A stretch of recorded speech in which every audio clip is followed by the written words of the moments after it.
Bing bang. Tiger style. Off with your head. Dance, dance till you're dead. こんにちは、皆さん。I'm Great Joker Unite Empire。今日は試合があった。そして彼がエンパイアの応援してくれるってよ。みんな、ブローキンテーブルポッドキャストよろしく。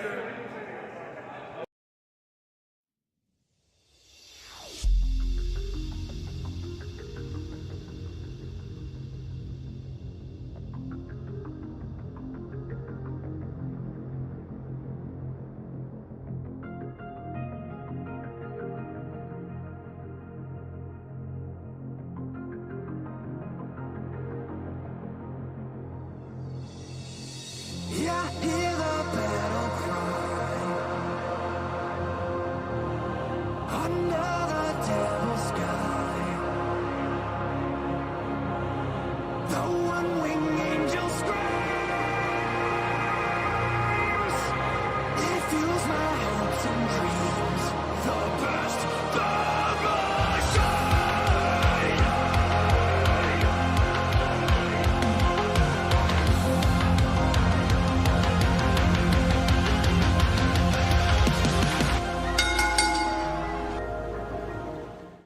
What's going on, guys? Welcome to the Broken Tables podcast. I'm your host, Jeffrey Vegas, here as always with our reigning, defending Broken Predictions champion, King Rome. How you doing tonight, sir?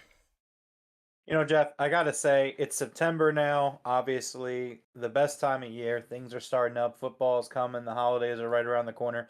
And I need to, I felt the need, I wanted to get your opinion on this and also, defend this stance because it's a very non-wrestling related, very controversial stance, right? But so every time this time of year comes around, September comes around, and I go to the grocery store, it begins what is a 2-month from September, beginning of September to the end of October, of me constantly having a bag of candy corn in my right. So people hate candy corn, and I feel like I have to defend candy corn. I'm on this hill by myself. What is your stance on candy corn? I have no stance either way. I don't enjoy it, but I completely understand how you could enjoy it. I've tried it, and I was like, oh, yeah, I can see that's good, but I'm not a fan. You know what I mean? See, for me, here's the thing, right? And a lot of people hate on it all the time. Oh, yeah. And I always have to defend it. My counterpoint is it's literally honey and sugar. So if you don't like sweets, I get it, right? You don't like sweets, you're not gonna like candy corn. Coach is on your hill with you, bro. I'm sitting here watching Collision.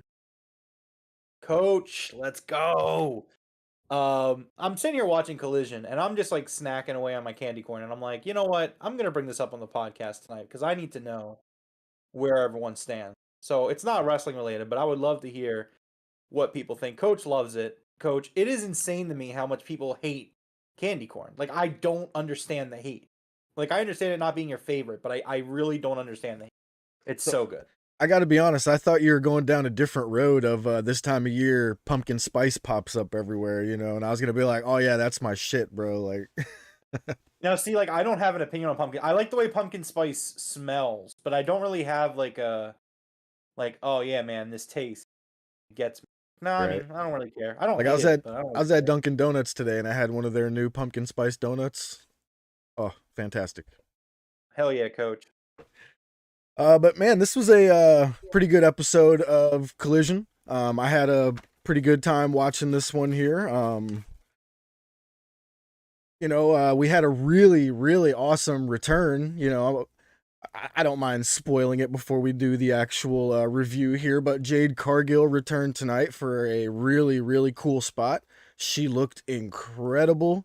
I thought the whole segment was great. We'll go over it a little bit later. What'd you think of her return? Yeah, I thought that the Jade return segment was really well done. I really enjoyed it. At first, I was a little critical of the match, but it makes sense in the long run of where that we ended up with it. Mhm. So, I was cool with it. I thought it was a good return. Yeah, I thought it was a good collision. There were some things I didn't like, some things I liked. Yeah. As there is with just about every show we watch, Yeah, It was good though. It doesn't stand out to me as like an excellent piece of viewing television or anything like No, that. But, you know, this one didn't good. have an amazing crowd like we had last week. I completely agree. Like that definitely made the episode not stand out as much. But where were we here tonight? Did you even catch what city they were in? They were in Ohio. Ohio, yeah, somewhere in Ohio. Yeah, not a great crowd tonight, Ohio. Well, it is Ohio. But we did get the pre-show promos back. I was very happy to see the promos from a few of the participants on tonight's show. That was really nice. And we opened the show with the AEW International Championship, Jon Moxley's open challenge. And, I kind of noticed a little bit of a theme here with Moxley. He's starting to open the show like Orange Cassidy did every week. You know what I mean? Do you think they're kind of doing that parallel? I mean, maybe the international championship is definitely like the workhorse championship. So, I mean, Yeah. it would make a lot of sense for Mox to begin opening the show a lot. But then again, he's also opened the show quite a bit on his own right. So I don't know. So Mox starts off with this promo with Action Andretti, and it was kind of the first issue I had with the show tonight, where I actually didn't really care for this. This was a very rare for me Mox swing and a miss on his promo.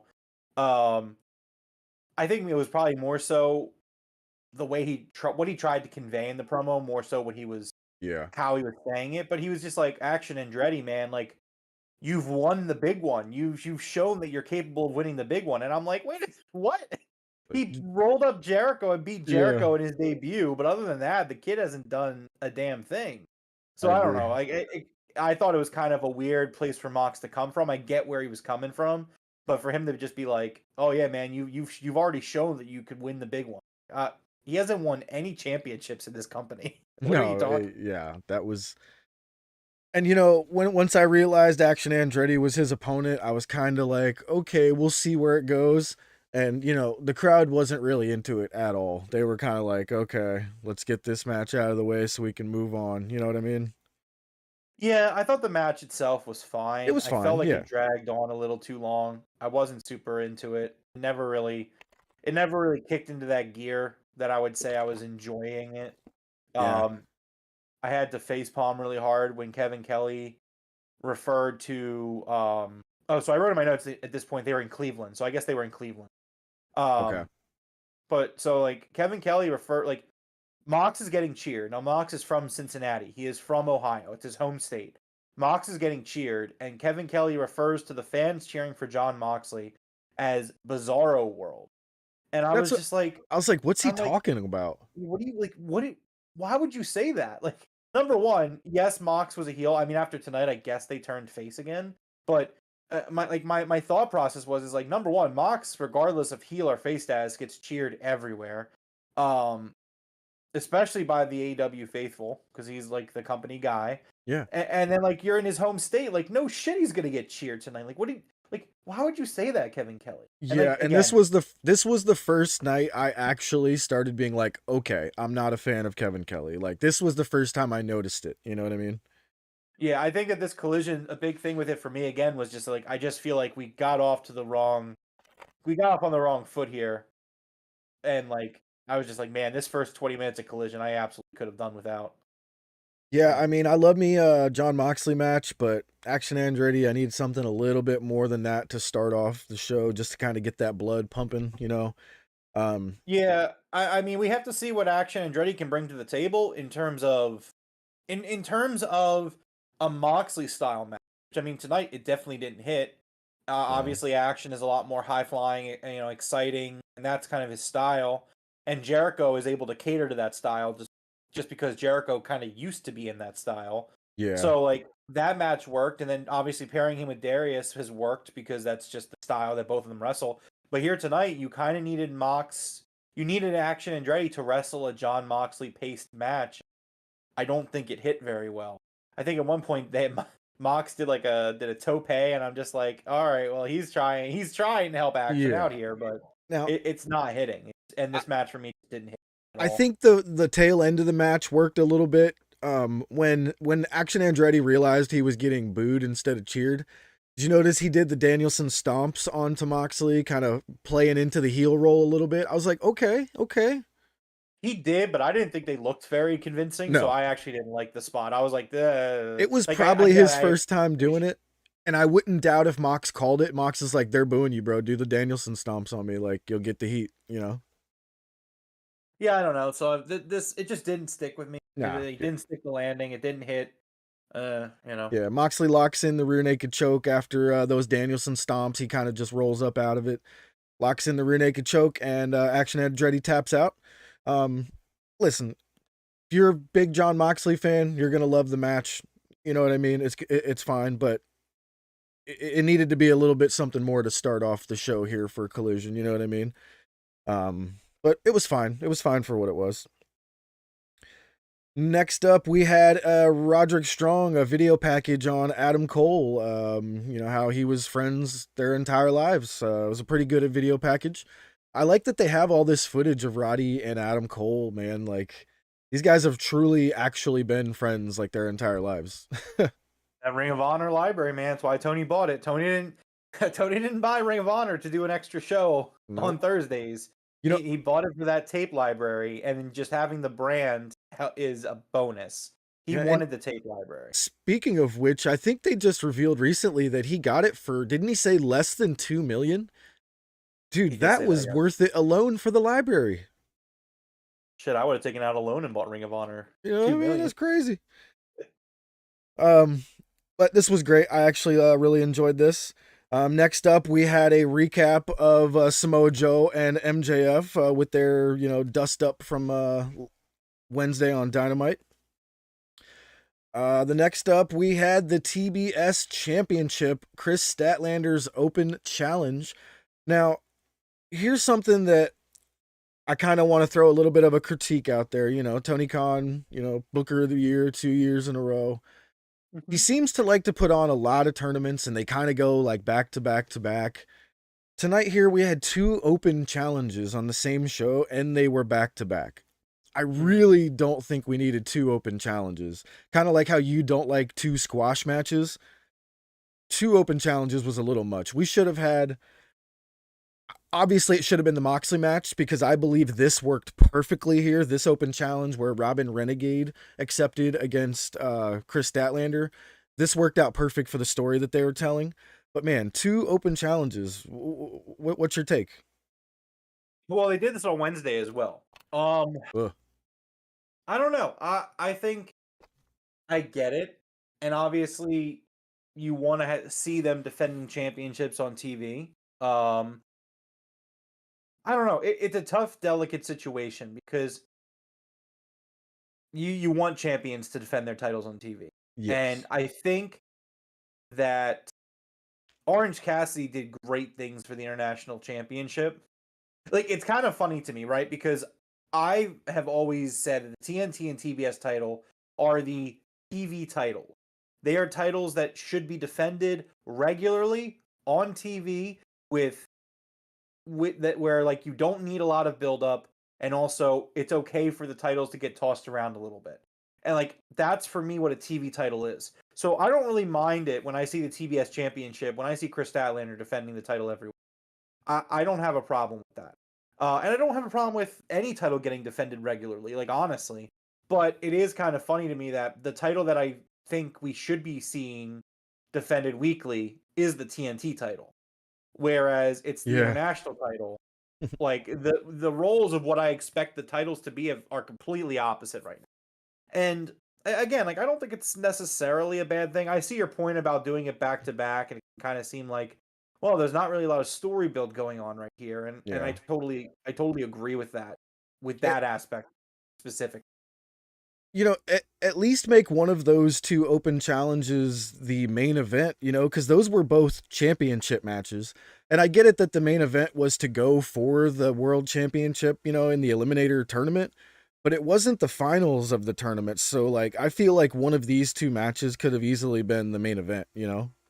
Well, and here's the thing, like obviously, look, I know that this is a hot take, but you know the rosters were split, and you know maybe you do one of these open challenges per show. Like maybe Mox is on Wednesdays defending the international, and Statlander is on Saturdays. Like maybe there is some validity, especially if you're going to have as many titles as you do, which again, I don't have a problem with the amount of titles in the company, but I mean, you have a world's men's, world's women's a TV title for men and women, international singles title for men, tag title, a trios title, and then you have the Ring of Honor titles, which you could throw in there as well. And I think that if you just look at it, like there's enough to spread it around from show to show, where have Mox have his open challenge on Wednesday, have Stat on Saturday, or maybe do it where like Stat does Rampage. Like I get your point. I think maybe it's not the amount of title defenses in terms of the open challenge. Maybe like just spread it out in you have 3 TV shows. Just spread the 3 title defenses out over the course of. Yeah, I completely agree. You know what I mean? Yeah, 100% there. But with that being said, this match kicked ass, dude. Like, I thought this, don't get me wrong here, I thought it was on the level of the Emi Sakura match. Definitely not better because Emi was just fantastic on Wednesday. But for me, like, this was on the level of that match. You know what I mean? I was like, wow. I was like, Robin is putting on a really good match here with Stat. And it was kind of like the roles were reversed, though. You remember Emmy kind of held she did most of the offense in that match against Kris Statlander, and in this match it felt like Stat reversed that and she was pulling off most of the offense here. Wait, so you thought this match was just as good as the Emmy match? Yeah, I love this match. Probably because I'm a Wow. huge Renegades I mark, guess but so. I you mean, the know. match only went about 4 minutes. I mean, Mhm. it was fine. The Emmy match was only about 5 to 6, I believe, but yeah, Was they were it? both Well, the really Emmy good. match was I don't know. I think the Emmy match was a lot better than this. But And I can totally understand you saying that, but I'm a massive fan of the Renegades, you know, since they were the Renegade twins. So I loved yeah. seeing these girls. I loved, you know, both of them getting involved without doing the twin magic stuff. There was no twin magic here. They just kind of, while the ref wasn't looking, you know, Charlotte did a little bit of an attack, choked her out, you know, tried to choke her on the ropes a little bit. Um, this was a great match. Statlander picks up the win here with what does she call that move? The Wednesday Night Fever. Maybe. Yeah, I think that's what she calls it, but it was Saturday night, so we can call it the Saturday Night Fever. Great match, but immediately after the match, Charlotte attacks Kris Statlander. Her and her sister start beating down Statlander, and whose music hits but Jade Cargill.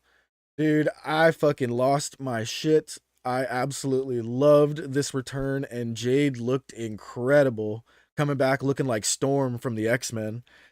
She comes down, gets in the ring, and the Renegades think that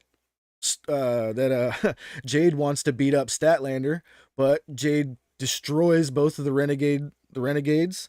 And as Statlander goes to give her a handshake to thank her, she also destroys Statlander with an amazing choke slam. Like that was a beautiful choke slam in the center of the ring. Jade Cargill stands tall holding the TBS championship and looks like she wants her baby back, man. Yeah, I thought it was a great return. And look, man, I think, and I know that that I know people know someone. We both know someone that said this literally, but I didn't for 1 second think that Jade was done with pro wrestling. I I was like, no, I you're had out of like here. very slight thoughts creep in, but I was like, there's no way. I was like, I heard her say stuff about AEW, how like she loves Tony Khan and, you know, he's just letting her do what she needs to do. But there were a couple of tweets where I was like, man, I hope she's not done, you know? No, I mean she's probably enjoying time with her family, I'm sure, but like, no, there was no way. There was no way that she was done. She worked her ass off for 2 years to get as good as she's gotten, and then she's just like, I'm done. Yeah, Calling it a day. she looked good in the ring here. She did a nice pump kick to the Yeah. Renegade, one of the Yeah, Renegades. I thought the return was good. I think we're probably gonna get a match at Grand Slam, I would assume. Yeah. Which will really help that card because man, first time ever, like I'm really kind of going into Grand Slam, not really feeling it. Like I mean there's still a dynamite, a rampage, and a collision before it, but like man, we gotta kick this into full gear because no pun intended. Because I'm looking at this New York show and I'm just kind of like I mean, Okay. I haven't even looked at what's going down, but I'm honestly looking at buying some nosebleed seats and driving down there. Nah, man. Did you see those ticket prices? They're fucking ridiculous. Really, for the nosebleeds? Man, I'll yeah, have to. like apparently I haven't looked at WrestleTix in a few days. Apparently the tickets are not selling well because the prices are absurd. Well, then maybe my plan will work out, and they'll drop them the day of. I'll be like, yeah, let's go. Yeah, I guess, man, I get it, but like No, I still gotta feel you. make I feel yeah. you. If they're overpriced, that's yeah. I don't know. Like we'll talk about the card for Grand Slam, but I'm not super thrilled about it. All right, we'll get there. But I love this. I loved the match. I loved Jade's return. I loved the Renegades. All around, I loved this segment. This was fantastic. Felt like it was just made for me. It was great. Mhm. Next up, we had the Outcast cutting a promo backstage. It was just Ruby Soho and Saraya. And basically, Saraya is trying to say that Tony Storm's gone crazy. She's off her rocker. And Ruby is extremely pissed off that Tony Storm cost her the AEW Women's. Was it the championship last week or was right? The TBS. It was a TBS, TBS that's right. title. The TBS championship. She was furious. So we'll see where that goes. You know, the Outcasts are not happy with Tony Storm. But yeah, I wish Tony Storm would have been in this somehow because that is the best freaking character in wrestling right now. Absolutely love it. Man, people are gonna hate on Saraya, and it is what it is. This was great. I Yeah, I liked it. really liked this. I loved Ruby just being so upset about it and like just so mad at Tony. And Saraya's like, bro, she's putting mayo on her face in makeup. What like just she's lost her mind. We just gotta smack some sense into her. She's our friend. We love her.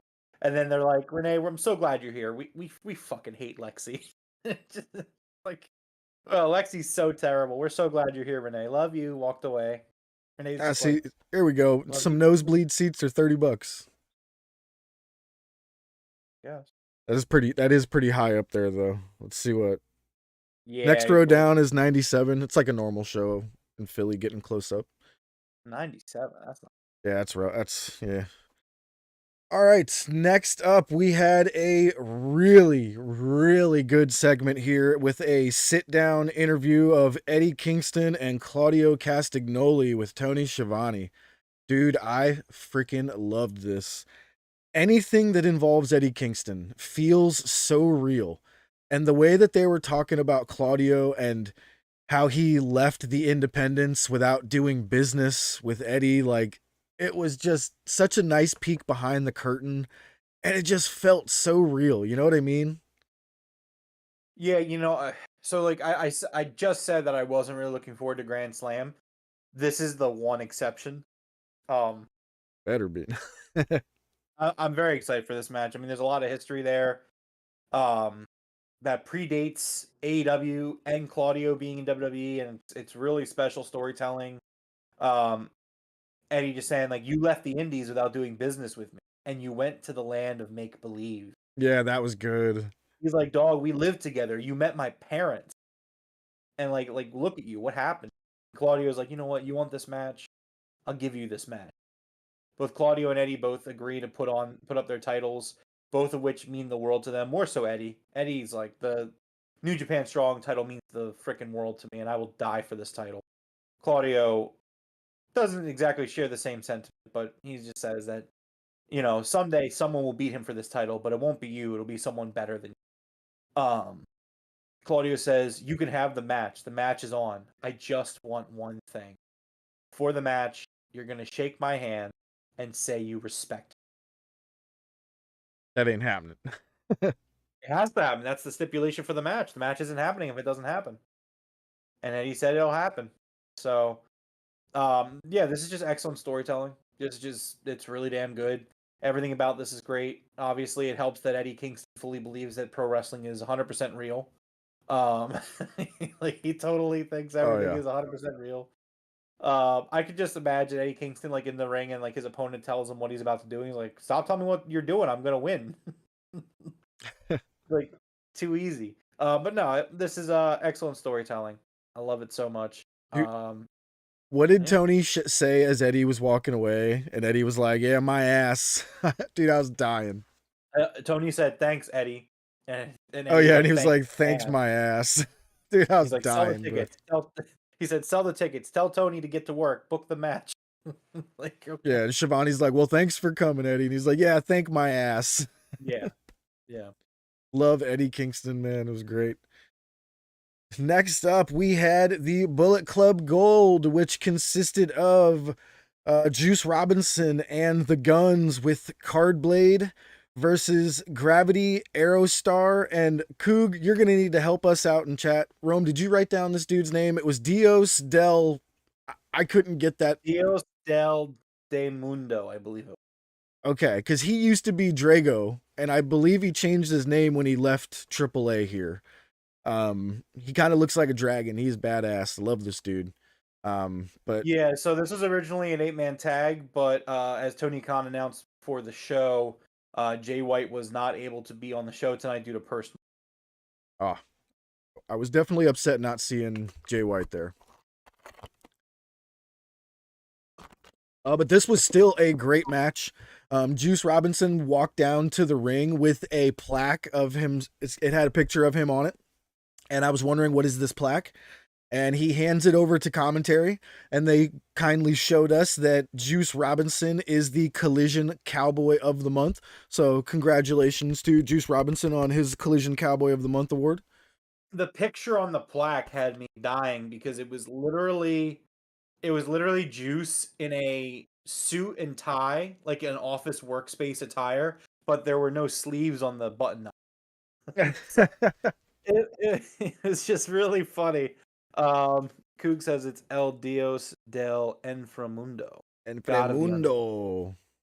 So I was close. I was very close. I think I like literally got one letter off. But okay, cool. Yeah, man. Bullet Club Gold, they rule really hard. They're really good. I loved love how that they do the entrance. circular entrance It's so good. and Cardblade is in the circle. You really like because I actually did not see the tweet because I got done work at like 7 today, so like I like ran home, grabbed dinner on my way home, and then like sat down and Collision was starting. So I didn't see that Jay White wasn't going to be there. So when they do the circle, I see the silhouette and I thought it was Jay White. And it wasn't Jay White. It was Cardblade. Yeah, But I was like, oh man, I got. it was very but good. It's very good. I saw a lot of people when they were showing that 4 versus 4, for the 8-man tag graphic. Everybody was like, "It's the Power Rangers versus the Bullet Club Gold," because they all had like helmets on. It looked so funny. I loved it. Yeah. This was a great match, man. I love Lucha. Coog was saying that, Tony Khan loves people just like him. He said this whole episode felt like it was made for him. I couldn't agree more, man. I love Lucha. Everything about Lucha is freaking awesome for me. So, if you're a fan of the Luchadors and all that stuff, this was definitely the episode for you. The match was great. The Guns hit a massive 310 to Yuma. And then Juice, I still don't know what Juice's finisher is called. They never call it out what it's called. But Juice hits this really weird DDT thing where he falls down face first and the guy falls face first. But it was great. Picks up the 1, 2, 3. And man, the Bullet Club Gold, dude, just firing on all cylinders every time these guys are out there. Juice is just amazing. The Guns, I am honestly shocked at how over these dudes have become just out of nowhere by joining this group. You know what I mean? I mean, I always thought highly about them beforehand, but yeah, I get your point. Yeah, but I mean, like with the fans and everything, people were just like, these dudes are good now. You know what I mean? Like they talk just very highly of the guys now compared to, remember when they were holding the titles, people were still kind of like, I don't know if these dudes should be the champions, Now it's they were just mad because the super over acclaimed got beat by the heel. They were, yeah. But I mean, now got work. I wouldn't question it for a second now. I'd be like, yep, these dudes deserve those belts, Yeah, for sure. All right, very good stuff. Next up was probably one of the most unexpected things of the night for me. We get a promo from CJ Perry, formerly known as Lana, Miro's wife, the hot and flexible wife. Dude, I thought this promo was actually really good. for her compared to everything else that she's done. I thought this was fantastic for her. She says she wants to help Miro win again. Um, and I really really like this, and I'm wondering if they're making this promo to be something where like she actually remember how Miro said you're not real, you're not real. What if they play it off where like she is actually just in his head? You know what I mean? Well, number one, that would be WWE booking, Jeff. True. So let's True. not go with the Lana or CJ Perry's not real. Let's not do that. I was all proud of my idea. Damn. Boy, all right then. But so the thing. Okay, so here's the thing. I'm gonna give this segment the asterisk that I think it's still early enough where it's warranted. This was definitely a pre-tape. This was something that they Yes. definitely shot. We don't know how many shots it took. We don't know anything like that. I can agree with that. Yep. But I thought for what aired on TV, it's great. I thought it was really enjoyable. I thought it was really good. CJ Perry has a very convincing place that she's coming from. It's a really is fascinating story for me because it's just like Miro wants to succeed. He wants to be the best. He wants to win gold. He wants to be the greatest. And so he's willing to forsaken everything that he holds dear. He's willing to bastardize his god, ignore his hot, flexible wife. He says these things. And then so on the flip side of it, you see CJ Perry, who loves her husband, and it's just like, dude, I just want you to do well, and I want to support you no matter what, and I will always have your back. And so for him, and then he pushes her away. He doesn't want Yeah. that. But that was, I think it's a really cool story that we're telling. So do I. And I think that CJ Perry's motivations sound great. Where she's just like, I understand Miro has to take his path, but he needs to understand that I'm going to take my path, do what I need to do. And he's like, she says, I used to be the coldest manager in pro wrestling. I think I want to do that again. Yeah. So again, it's just it's really interesting, really fascinating storytelling on multiple levels, and it's surprising. I don't know if maybe not surprising, but let's go with surprising. It's surprising that this Miro CJ Perry, and maybe it's just because just their duo, all we have to work with on screen is the WWE times with really shitty storytelling following that US title run. But like I don't know, just the storytelling being as intriguing as it is alone kind of surprised me. I kind of expected like CJ to just kind of show up and be a sexy mouthpiece, or for Miro, or like Yeah. just this like something to walk him down to the ring and draw eyes. That doesn't seem like that's going to be the case. So I mean, very intrigued, very interested in that. Yeah, me too. All right, next up was a Dark Order video package that I honestly loved, dude. I thought this was great. It was the Dark Order, telling everybody not to side with the bad guys, even though they are the bad guys. They're like, follow us. And they were basically thanking their followers, it seemed like. I loved this. At first, I thought it was going to be a new recruitment video, like join the Dark Order type thing. But no, it was like thanking. Was it? I mean, it was kind of. It did sort of feel like it, but it also felt like they were thanking their already members, No, I didn't take away from that at all. I took away from this is that it was they were like, they even said they said like we're the good guys, be with us, like, or something. Yeah. I loved it. I thought it was good. At first, I was wondering what the hell it was because they were showing all the AEW merch stand, and they're just like, you don't need this stuff. And I'm like, Yeah. what? Now, what are we talking about here? so what's funny about this for me is, how Dynamite and Collision kind of feel like different shows. They actually have like a different feel. I actually feel like Dark Order really fits on Collision rather than Dynamite. I mean, I don't think they feel much different anymore, but I get your point. Yeah. Oh, I think they still feel very different. Oh The no, whole I don't think they feel presentation, different at all. Each show directly leads into each other. I mean, just like I don't get the vibe. I don't get the vibe at all that they're different. I still do. I do. No, because I would say Collision always it felt very focused on like going out there and having these like big fight feel kind of pay-per-view style matches that went like 20, 30 minutes. And This I mean was the like first one that didn't have that 25-minute main event, last week was kind of like that too. was it? I get it. Like again, it's not bad. I mean, because I don't have an issue with Dynamite. I like Dynamite. But no, if you're sitting here, like, and I'm not saying you, but like anybody, if you're just sitting here saying that these two shows still feel different, mm, I give do. us a little bit of I still felt like they were different. I honestly did. Just the presentation of them, I don't. But either Different way, color. can agree to disagree there.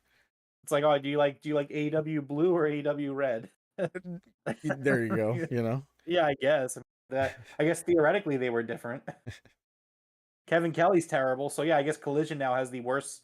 Kevin Kelly and Collision have terrible commentary tables, so I mean, yeah, I guess you could say that as well. They got to get rid of him. I hate to say it, but man, they definitely got to switch him out with somebody on Ring of Honor or something, man. Well, so he I'm- actually said something the other day. He announced officially that he's leaving New Japan very shortly. And Well, that's like not I good hope news that for that means he's just retiring, period. The reason that he gave was his wife of 30 years was tired of being alone because he kept flying to Japan. And my initial thought was like, why wouldn't you just fly her with you? Like, that's weird. But I Yeah, guess also not. that's Maybe a she doesn't good want to question. move. Another $1,000 ticket, I guess. Yes. I don't know. Anyway, so yeah, he's wrapping up with New Japan because he doesn't. His wife's tired of being alone after 30 years of marriage. That's Man, funny. that's a long time for you to finally put your foot down. For real. Just, oh man. All right. Next up, we had The Acclaimed and Daddy Ass. They decided to announce their Trios Championship World Tour. It started in London, but it now came to the US, and then they showed the rest of the tour was all in the US. And I laughed my ass off because they called it the World Tour, and I was like, just coming back from London doesn't count as a world tour. But okay. I thought the exact same thing. I think Nat said it in the Discord as well, where it's just Yeah. like it got a bit of an eye roll from me. I was like, that's not a world tour. Like when they said world tour, I was like, oh, are we about to like announce like some more international shows or Yeah. something? Like I know there's a rumor. It's not a rumor. It's not confirmed, but they're running Montreal in December. So I'm like, okay, like is this where you announce that you're running Montreal in December or something? Like, no, this is just we're gonna be in New York, and Yeah. then St. Louis, and then somewhere else, and then Washington D.C. So World Tour. hear me Just out. This oh, might be a stretch, but I felt like this was a reference to what's going on between the NBA and the track star Noah Lyles, I think his name is. So he's a world champion in his race. I forget what race it is, like the 400 meter or something. He won the world championships. And he threw a bunch of shade at the NBA, being like, "You guys aren't world champions." He's like, "You compete against one country." You know what I mean? He's like, "Until you compete against everybody, you're not world champions." And I'm like, I wonder if this is a little bit of that, in there. But it seems like a stretch.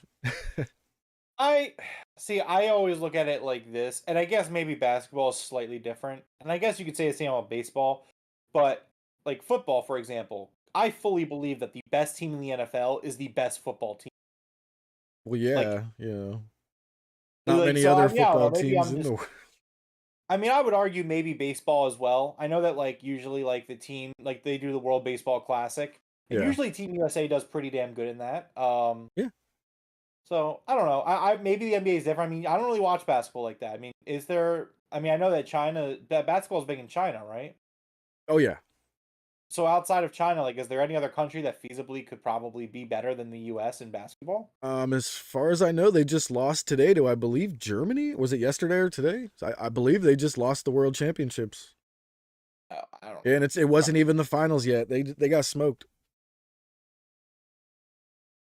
Yeah. So coach is saying NBA for sure the best basketball players too. I'll take your word for that. I don't.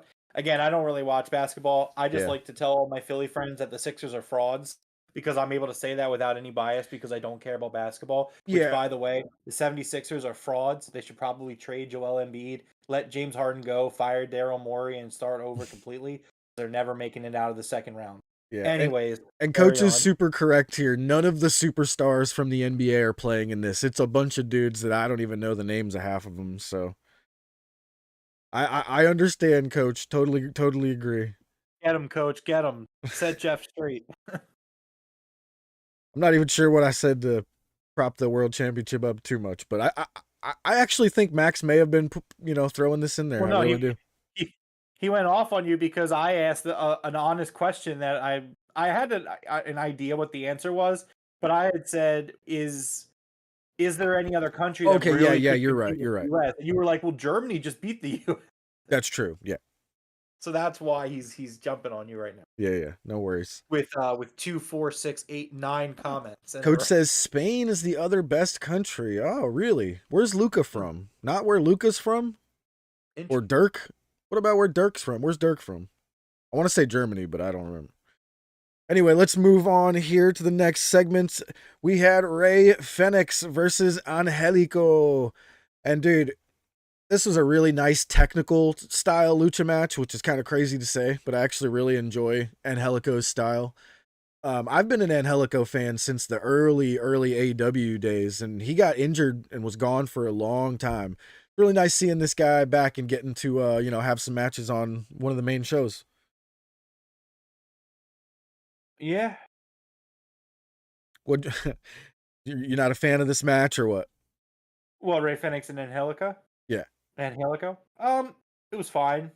Okay, it was a good match. It was a sprint to the finish. Yeah. I enjoyed it. I like Angelico. It was another weird one where it's like I was like, oh wow, Angelico's making TV now. Oh wow, okay. Yeah, and that's when I said the same thing, and I was kind of like, all right, cool, because I was a huge fan of his back during our early days, so I liked it. I just didn't have a lot to say about the match. I thought it was good. It was a very fast paced match. The match, like the bell rang and they were already like hitting the ropes, running quick, doing their thing. So I mean, it was good. I enjoyed it. I don't have anything bad to say about it. Oh yeah, there's a really cool spot where Ray Fenix did the whole rope walk, and he absolutely punted Serpentico's freaking head off of his shoulders. I loved that. He hits I don't know what this driver is called, but he hits Angelico with that same driver that Brody King uses, like when Buddy Matthews throws the guy to him and he catches him and hits him with that weird pile driver looking thing.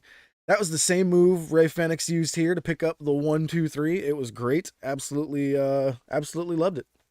Okay, so Coach brings this up, and I actually do have one issue with this match. They did not give Angelico his entrance. Therefore, we Yes. did not get the dope ass entrance theme. Angelico, one of the most underrated wrestling themes of all time. It is such a banger, It is. and he's never wrestles anywhere. And I actually wrote never- down here, Angelico needs his entrance to understand his style, the way that he slowly walks to the ring and slowly dances to his song. Like, that's how he does his lucha. You know what I mean? Like, Yeah, I actually wrote it's- that down. I was like, he needs his entrance. That's a great point, actually. That Yeah. he does. That entrance really is his style to It a is. T. Uh-huh. And yeah, no. So he didn't do the dance. He didn't have the entrance. So, kind of feeling it. My camera freaked out when I did the Angelico dance, but it's back now, I guess. It looked fine on my end. Yeah, it got like super out of focus. Oh, when I okay, moved. yeah. No, yeah. Fenix came out. I believe it was like after a commercial, and he was already waiting in the ring. Oh yeah. So yeah, they didn't do his entrance. That was kind of a miss for me. But no, it was a good match. Like it was a quick match. It felt like a really short match because of how fast it was. Maybe Yeah. that's why I don't have any notes on. But No, I yeah, it was just pretty like, quick. Oh, wow. It was It's good over. though. I loved it. Yeah. Next up, we had Roderick Strong coming down to the ring with the Kingdom versus Darby Allin. And dude, this was wild. So Darby Allin is making his entrance on a skateboard, and they're showing him way backstage. Luchasaurus comes out of nowhere, picks Darby Allin up on his shoulders, and puts him in basically a torture rack position. And Christian Cage tells him that you will never be a champion as long as I am in this company. And he tells Luchasaurus to finish. Go ahead. You did miss something. What was that? You missed the FTR segment. Did I? I didn't see it then. Missed it. You didn't see the FTR segment? No. Okay. What Do happened? you want to pause on that, or do you want to like? No, go for it. If you got retroactively it written down, please. Okay. So it's not super long. but it's not going to help your opinion that you said earlier, which is actually why I'm surprised you didn't hear this. So FTR, they're getting interviewed by Shivani, and FTR says that they list all that they've done in like the last year. They're like, we did the Briscoe, we went against the Briscoes, we've done the Bucks, we Aussie Open, like we've been doing all these teams. It's kind of hard to argue that we're not the best tag team in the world right now, and it's like, and that leads people to ask, well, what's next, FTR? And so Dax and Cash, well, more so Dax announces that starting next week, they're going to do an open challenge tag team title thing. And now, actually, Jeff, now that you've started the dialogue, and I'm sitting here reading this and saying this out loud, yeah, that's too many open challenges. We already know their opponents for next week's Collision, and I already see my mind not watching the match and being on Twitter or grabbing a drink or something else, but we'll get into who their opponents are going to be when we do the preview. So yeah, add that to the championship pile that's doing an open challenge. Here's the thing. Got to be careful, because if everyone's doing open challenges, what does that mean isn't happening? Storytelling. So Yes. let's be careful with that, because do I want to see FTR take on random tag teams every week on the same show that Kris Statlander is taking on random women every week, on the same show that John Mox is taking on random challengers every week? I don't know. It sounds like half your show isn't very story driven, which, I mean, look, man, I like storytelling, so like that's not a very good thing for me. no, and I want to reserve these open challenges for like returns and stuff. Like the way they did it with Jade Cargill was fine. It wasn't, the return wasn't the open challenger, but it got there. I thought it was great.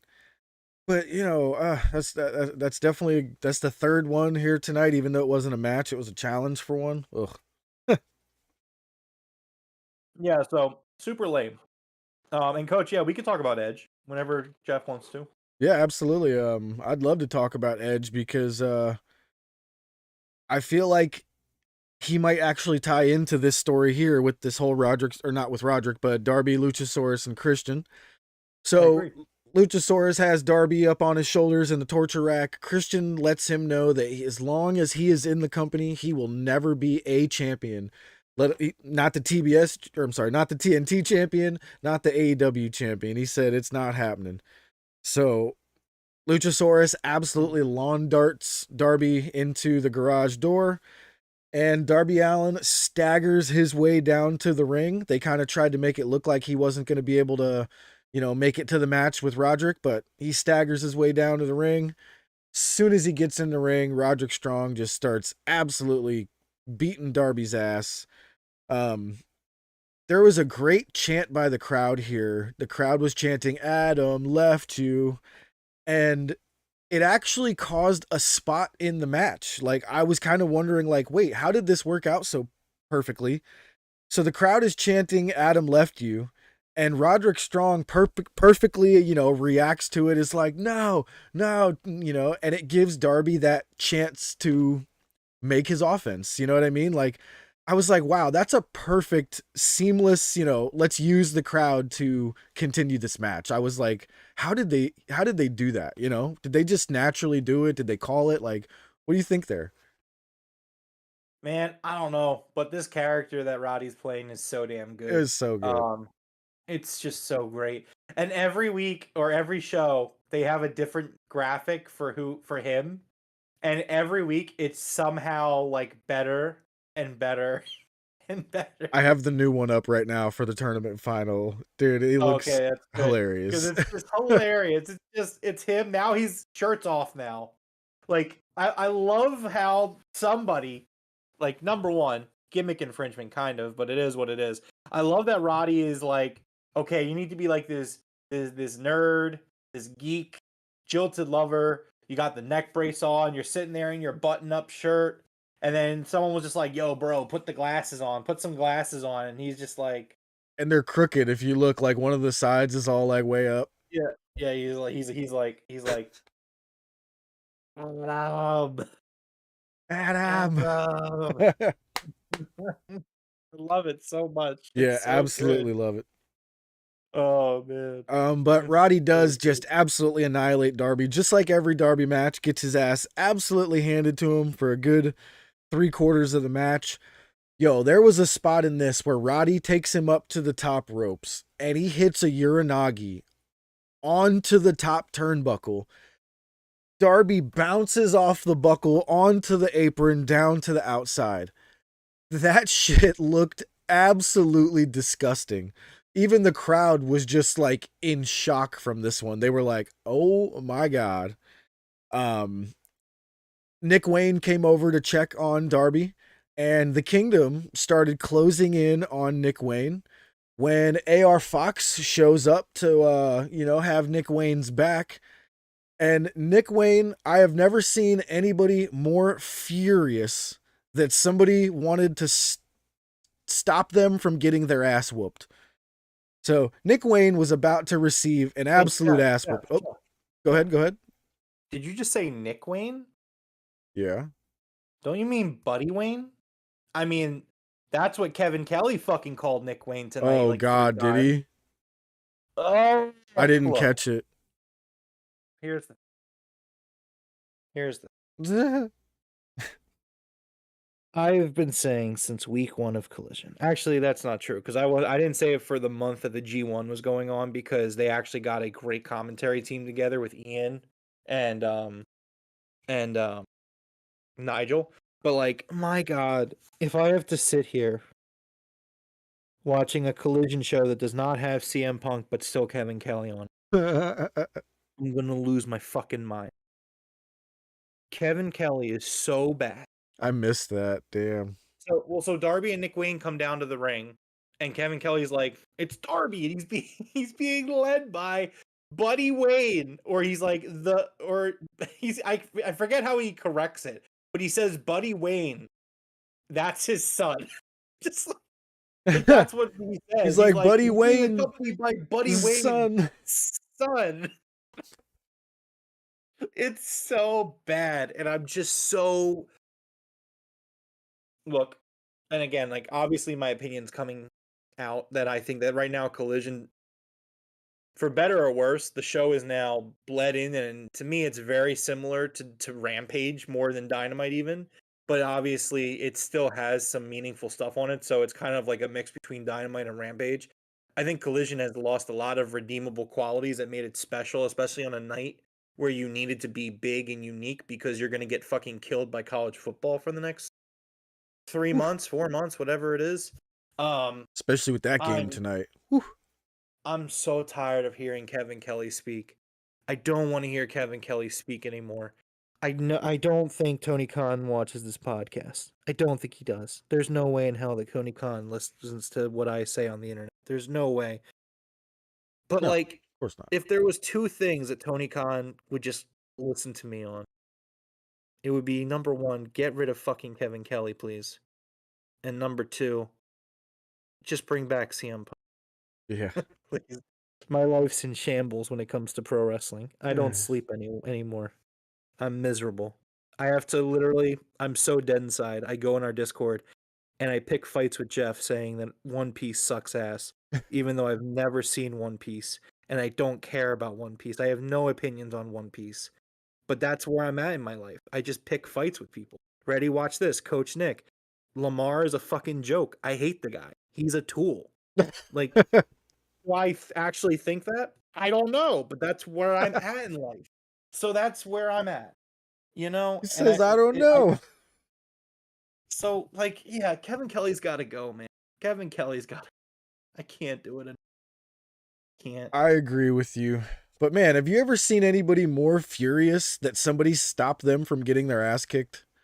Nick Wayne was furious with AR Fox. Like, what are you doing here?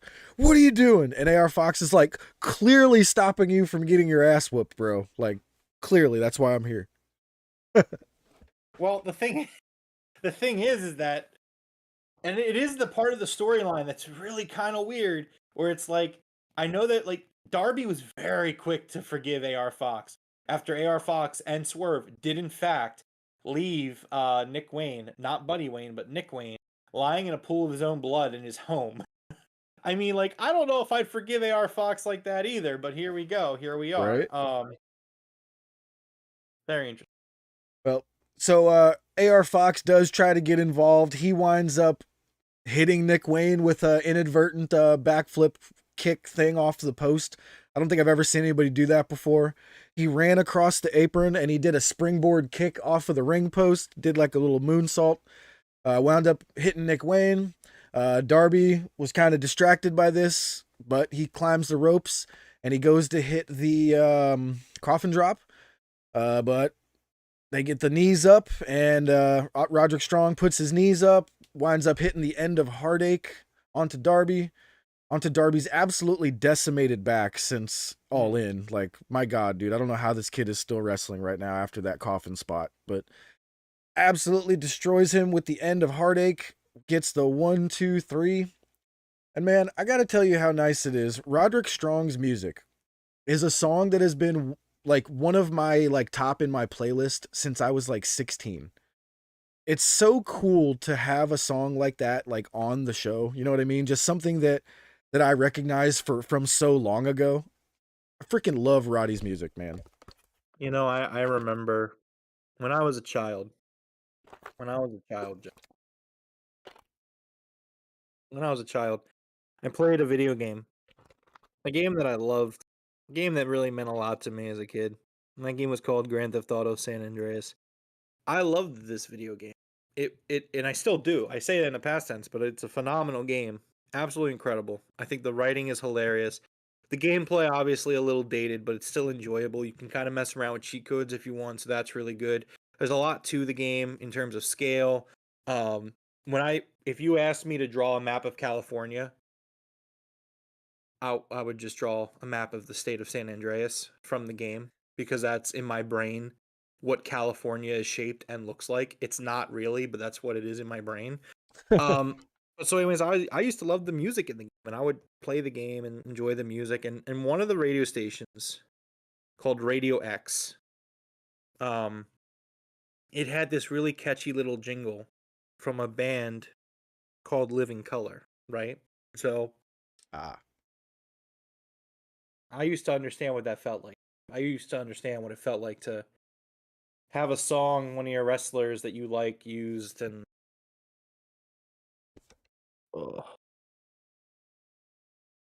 carry on.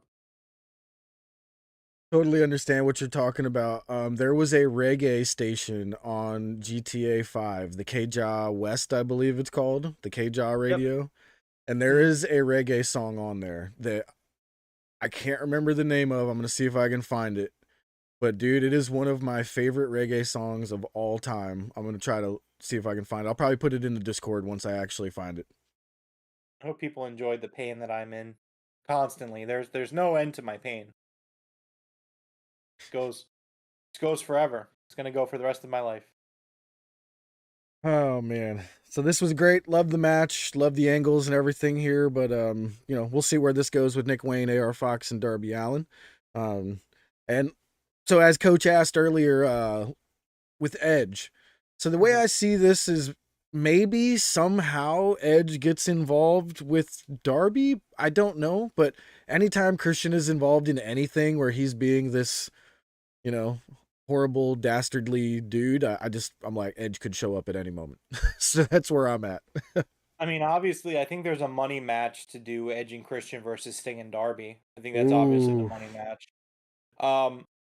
At the same time, though, the cynical in me, which is now just at the forefront of my wrestling fandom, tells me that Edge isn't going to come to the company. He's got to wait till I don't the know. end of September. Why? Why not? We'll see. We'll see. I don't know. I mean, SmackDown, they redid their intro, and Edge is still in it. That's So I fine. thought that was kind of weird. He's going to Thinking be in that their Edge, Hall of Fame. They wouldn't take it out. They yeah, let they him would have if his he's final not match. if he's not on the company and they know for sure he's going to AEW, which they would because Edge is going to tell them. Edge is definitely going to tell WWE whether he's done, he's re-signing with WWE, or he's signing with AEW. He's 100% going to tell them whatever. Yeah, That's just I don't know. that's I think fact. if he was honest with him, I bet you they respect him enough to be like, whatever. They're not. That's We shall see. now you're being so nice. Um, but so yeah, I think that's the money match. But at the same time, I think they're also clearly setting up for a tag match where Nick Wayne joins Christian, and then you do Christian, Luchasaurus, and Nick Wayne versus Darby, Sting, and AR Fox. And as you can see, that's 3-on-3 with no Edge. So that's Yeah. the booking seems to lead to that, which is why I'm saying maybe Edge won't come to AEW. I don't know. I don't know anything. Nothing Right, yeah. matters. We honestly have no idea. I would absolutely hope he would come. Like if you ask me if I wanted him to come, 100% yes, I want him here. Yeah, for sure. 100% I want him here. So, we'll see where it goes. All right, next up we had a video package for Big Willie Hobbs with the Book of Hobbs. Nice promo. I've never been big on having the actual book of the Book of Hobbs, but it's starting to grow on me a little bit here. I thought this was fine. What about you? I feel the same. I think it's weird that it's a book. Yeah. I don't understand. I don't get the gimmick. Like, so because I just still don't get it. Like, so are you like, do you beat someone and then you write about it in the book? Is it a diary? Like, which So nothing wrong it's with the guy having a yeah. diary. I don't have any issues with it. But like, I don't know. Like, it seems like it's a already made book. Like, is it a manifesto of how to beat people? Is it So like just your biography of your early years and you just lean into it a lot? Like you read it to get worked up before you go out there? Do you write? You like? Is it like a Death Note where you write your I opponent's think name? I Is it think a you hit it with log? I don't know. the manifesto thing. I think it's more of like every time he has a feud with someone, he writes a new chapter, you know what I mean? And to finish the chapter, he has to defeat them. That's kind of where I'm looking at it. Yes, I don't know. It doesn't hit for me. Like No, I I don't think that agree. I don't think the promo was bad, but I'm just like and I've said it since day one of this of the Book of Hobbs thing, where like at first we joked about it, but now it's like still a thing. It's like okay, Yeah. I liked it I when don't there really. was no actual book, but now that it's an actual book, I'm just kind of like, yeah, I just can't. I'm not It's behind a it. it's a cool T-shirt, like Book of Hobbs, like Yeah, it's a cool T-shirt, but apart from that, I don't really feel much for it. It's like all right, well, right. Because it doesn't even give him the opportunity to like use like it looks like a Bible, right? So you would think he would do like Hobbes 316 or something like that, but it's not gonna happen because it's pretty much why would used, and no you would never do it. You know what I mean? But that would be so corny if he did and Okay, so here's the thing. If he were to do the Steve Austin thing and do like a Hobbs 316, I may possibly never take Powerhouse Hobbs seriously right. ever again for the So rest of my I'm life. not saying he would. I'm just saying the gimmick is right there for it, but you can't even do it. You know what I mean? Yeah, well, even if you could do it, Yeah. that would be terrible. Don't. Yeah. That would not fit Hobbs at all. Hobbs cannot do this. Yeah. Or maybe he could do something like the Book of Hobbes says, and then have like a nice little Confucius style quote or something. Yeah, I guess.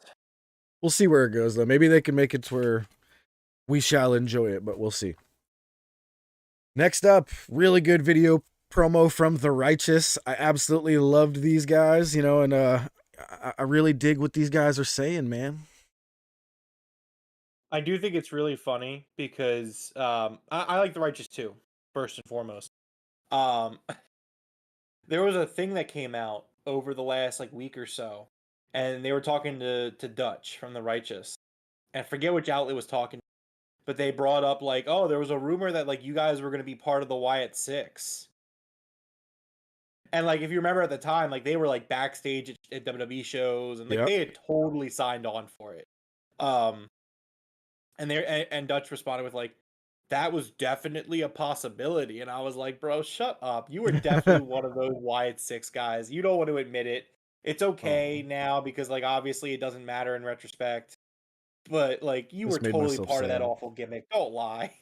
Don't lie about it. Yeah. Ugh. But anyways, yeah, I like the Righteous. Righteous are cool. Yeah, they I'm are down for they 'em. are great. Definitely love both those guys. Well, three. It's kind of weird that Stu Grayson's in there now. You know what I mean? I guess we can consider him part of the group, but I was thinking that the other day too. It's like it's really weird that so Stu left the Dark Order because they were losers and baby faces. Right? And so he joins the Righteous. And then like right as he joins the Righteous, they turn heel. Yeah. So it's like you would think that Stu would be like, yeah, Dark Order. He's just like, no, fuck you guys still. And I'm like, oh, okay. That seems a little extreme. I thought these guys were your brothers. Like, they literally adapted to what you were doing and saying. You would think that he would be, like, more on board with it. But he's not. He's just like, no, you guys are dork. I hate you. Okay.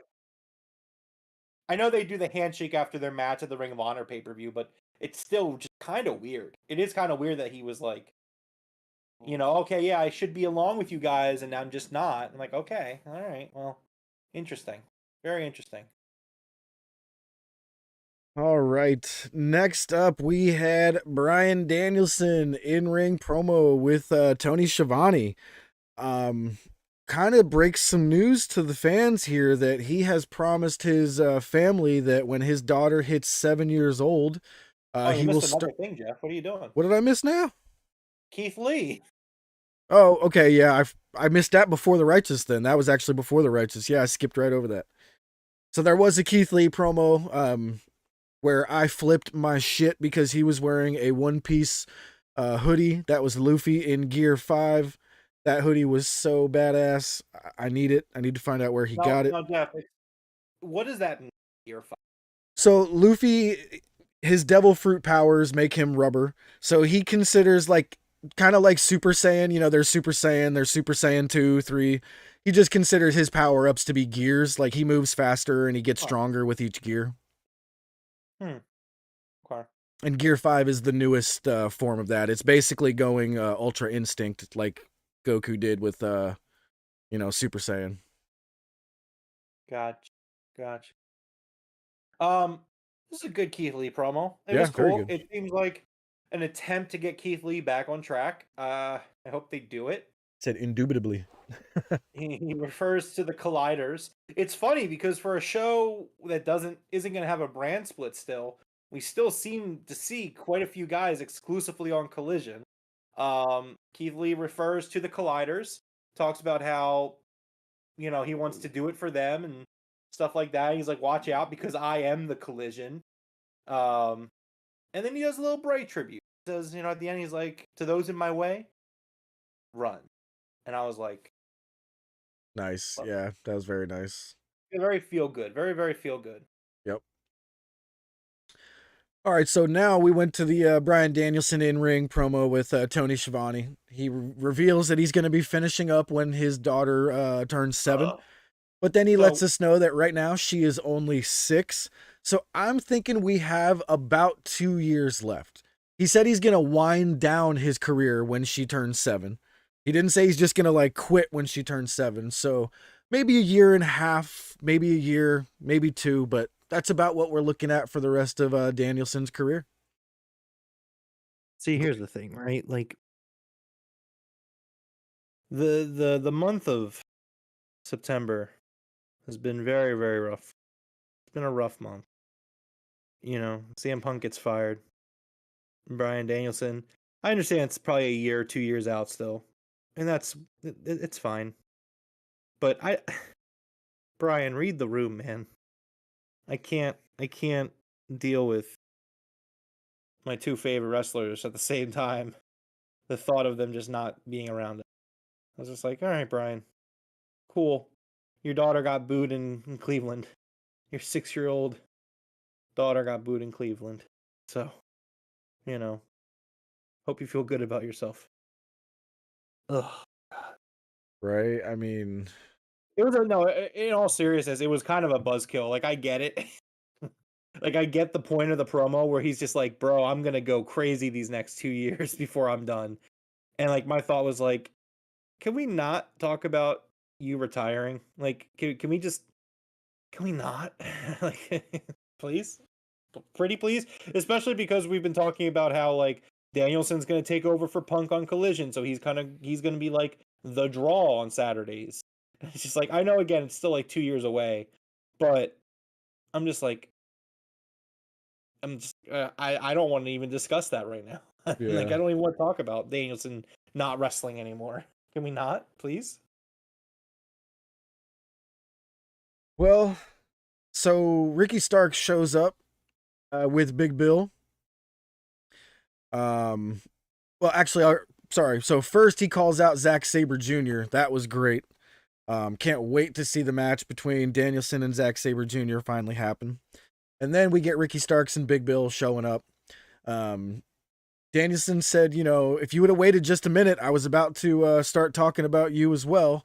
And he tells Ricky Starks that he's earned his approval.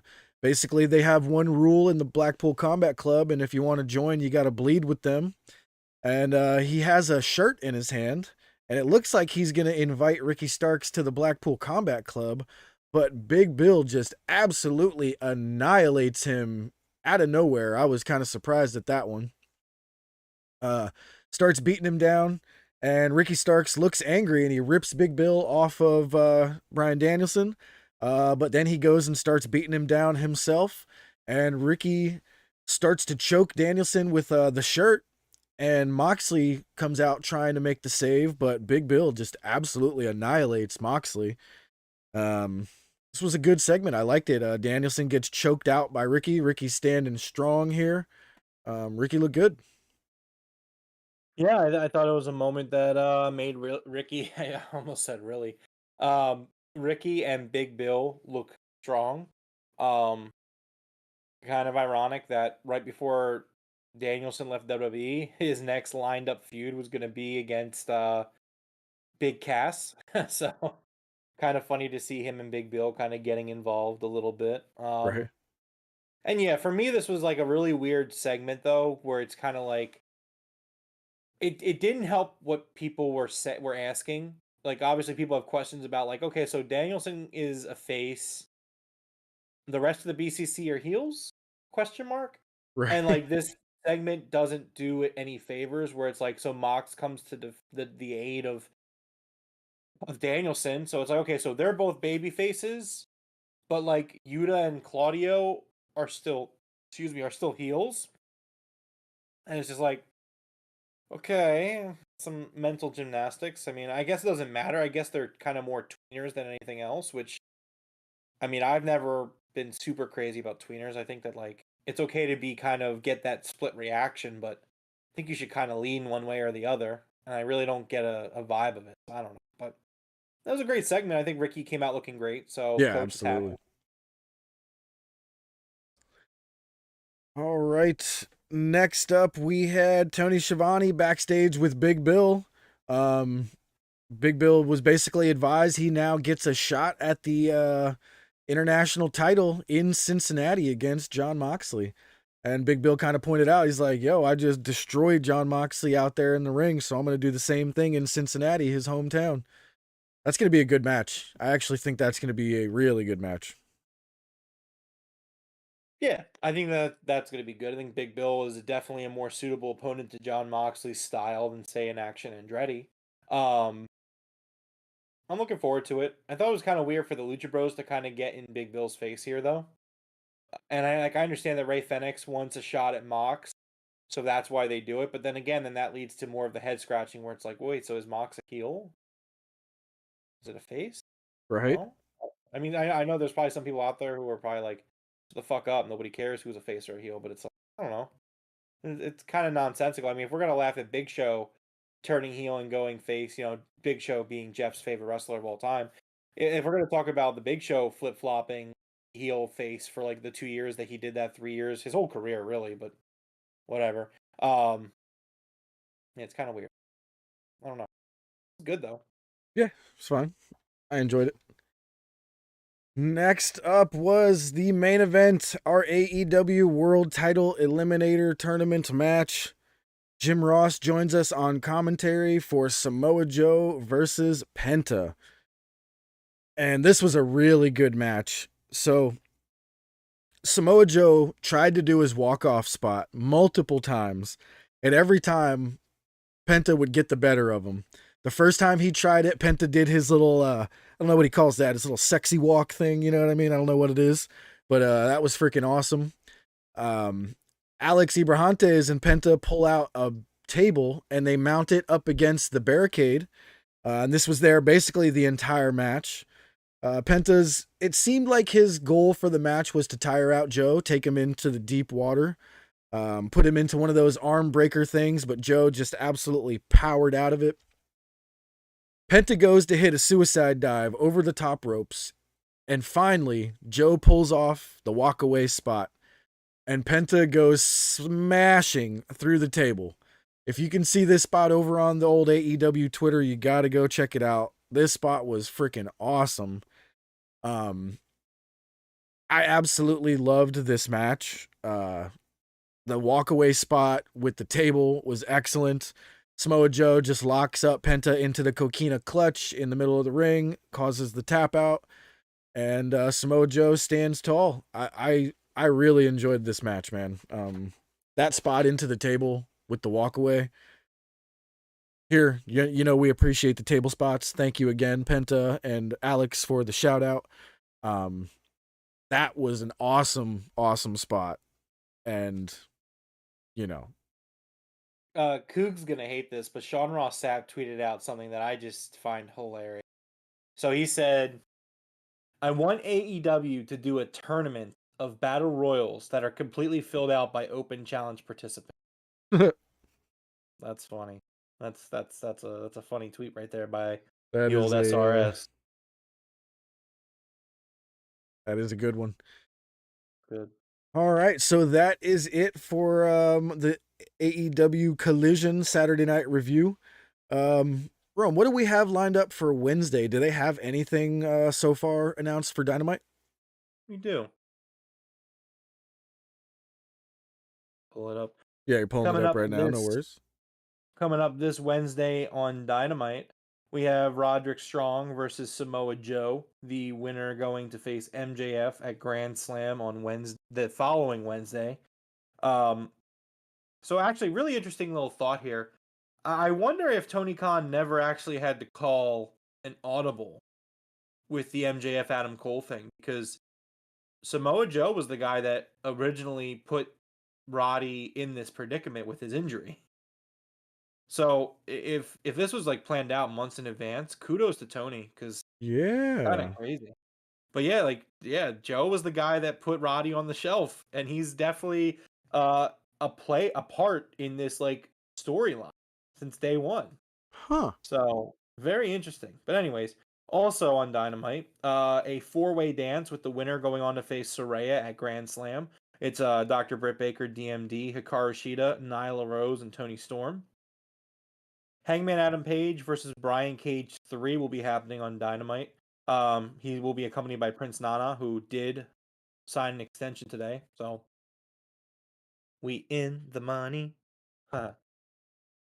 Love him. Anyways, Don Callis will reveal his next masterpiece live on Dynamite. We also will get, for the International Championship, a match that Tony Khan and the graphics maker wasted literally no time. John Moxley versus Big Bill. Moxley literally got laid out by Big Bill, and 0.5 seconds later, they had the match announced with the graphic. And then for Grand Slam itself, already announced, we have Saraya versus the winner of the four-way dance for the women's title. Chris Jericho versus Sammy Guevara. MJF versus the winner of the Joe Roddy match. Next week on Collision, the only match announced for Collision, the FTR AEW World Tag Team Championship Open Challenge. FTR versus the Iron Savages. I don't know. Iron Savages. I don't know. Like, Iron Savages have to have some dirt on Tony Khan. Like, there is no way that these guys are still legitimately getting TV time. Look, again, like, maybe I'm in the minority here. I think Iron Savages are the middest of mid. They're so mid. I But- don't know how these guys keep getting TV time on Collision. It is driving me insane. I lay up at night, right? I lay up at night and I stare at the ceiling and I think of 5 things. Number 1, how stupid One Piece is. Number 2, how lame Lamar Jackson is. Number 3, why they fired CM Punk and why they couldn't just fucking make it work and throw everybody in a room and be okay. Number 4, why Kevin Kelly is on my TV still. And number 5, I forgot what the joke was. The Iron Savages. Number 5 is why the fuck the Iron Savages are on my television every week. I don't understand it. There's nothing wrong with a tag team being repackaged into a brand new package and trying to get them over. There's nothing wrong with this. They're terrible. They're not good. What do you They're mean? not I've good. always loved Bear Country and the. Come on. I forgot, Jeff. My apologies. I forgot that you liked mid thing. Oh, Like, please. no, Bear they're Country terrible. was good. They just kept getting injured. No, they were never that. They were never good. They at best, they're jobbers. You need those I mean, guys look, around. I You don't. can't have a million guys that can't lose on the show. I don't know. I mean, they were also guys that were showing up on BTE, so it's kind of weird that they kept getting booked. I don't know. Yeah, they're on BTE, you know, they're repackaged. Really? They had to They're form their terrible. characters on BTE before they let them on The Iron TV. Savages are so lame. The best thing that the Iron Savages did, and I'm not even saying it's good, was that they had that one manager that, like, I forget his name, but he was that guy in the suit. Like, that was the one thing that they did that was like okay, and even that wasn't very good. The Iron Savages are terrible. And now I have to watch. I don't even know if I'm gonna watch this match. FTR versus the Iron Savages, that's a skip. I That can't that wait is till a they absolutely kill it and you're like, damn, I gotta go back and watch this match now. It's not happening. I'm not going back to watch the match. In fact, now, out of a point, I'm boycotting this match. I will be turning off my TV when this match is going on. Not watching it. Okay. If this gets anything less than 3 stars, I'll buy you a sub. Yo. If the match is not going to be good. Did LFI come back tonight? Oh, you know what? We actually didn't mention that, but Andrade was on TV. He's not LFI. That's right. He anymore. was watching that match, wasn't he? Yeah, I forgot to mention it was in my notes. I thought it was weird. Andrade was kind of like, I don't understand what his direction was there. It's funny that we didn't even bring it up. Andrade watched the Blackpool Combat Club, or not the Blackpool Combat, the Bullet Club Gold Bullet Club Gold, trio yeah. match. Yeah, and he's like, at first he was like happy, and then he was like, I was like, "Are you okay, Andrade? Are you all right? What's wrong?" Well, all the luchadors lost, you know? Not happy. Coach, yeah, this is a skip. It's a skip. I'm about here. This is dated because he's with Stephen A. But I'm about to pull a Shannon Sharp. Skip. There's a skip. Dated. I'm just dating myself. He doesn't All do the right. show anymore. Well, now that I found the song from GTA I was talking about, it's called Chase the Devil by Max Romeo. You want to go ahead and close us out here tonight, Rome? Sure. This has been episode 174 Broken Tables Podcast. Thank you everyone for hanging out with us here tonight to watch me absolutely just continue to be in pain. But there is a very likely chance this pain will never subside. Firing CM Punk was the right thing to do, but you know, I feel like I lost a part of myself. So, you know, if you enjoy this, who knows? Maybe this is the new way to go. Anyways, thank you everyone for hanging out with us tonight. Make sure you hit the like button, subscribe, become a member.